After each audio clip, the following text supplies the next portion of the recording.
Welcome to Live, Life-Inspired Views for Every Day. My name is Chris Meyer, and I'm a curious soul.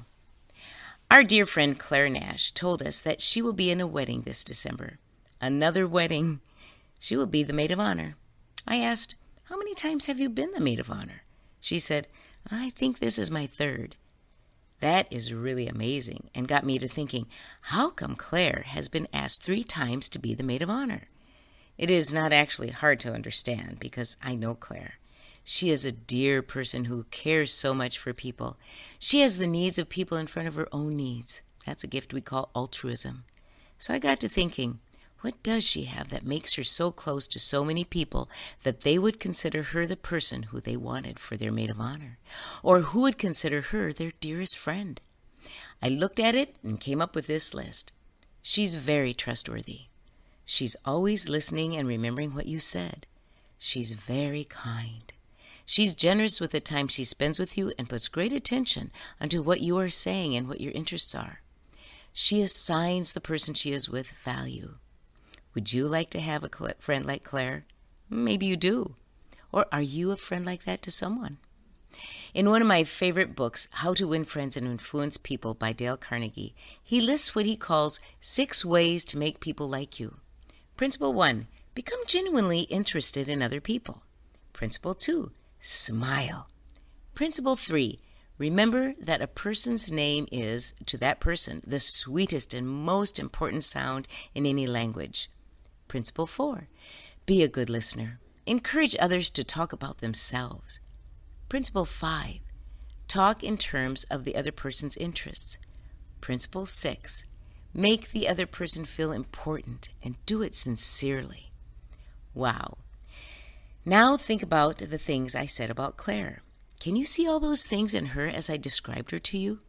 I bet you can. That is just a wonderful list and something to live up to.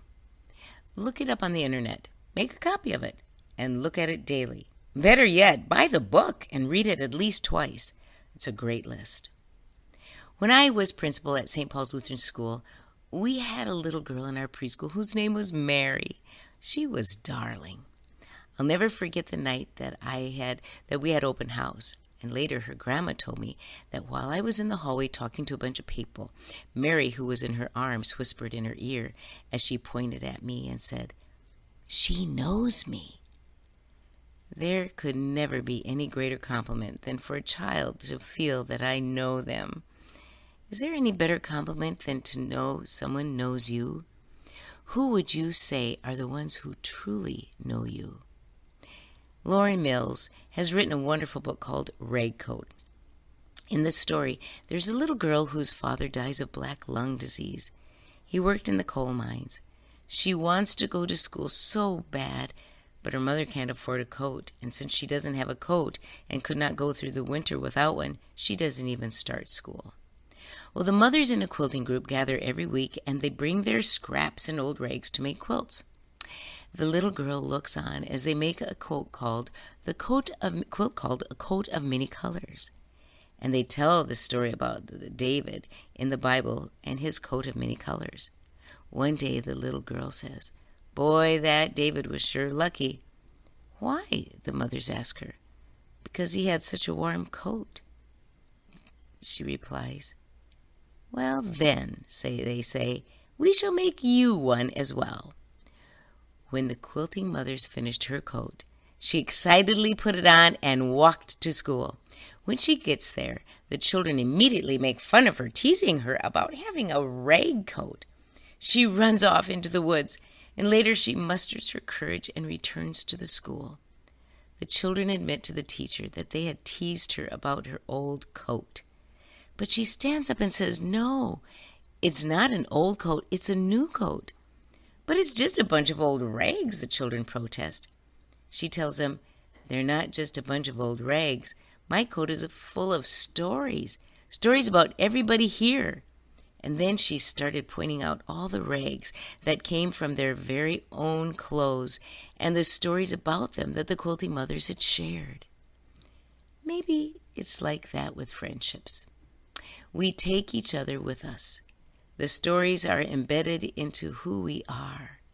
We wear our friendships like a coat to keep us warm.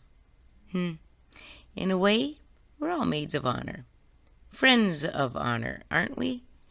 As I mentioned before, my dad always said, relationships are everything. They're not just one thing amongst many things. They're everything.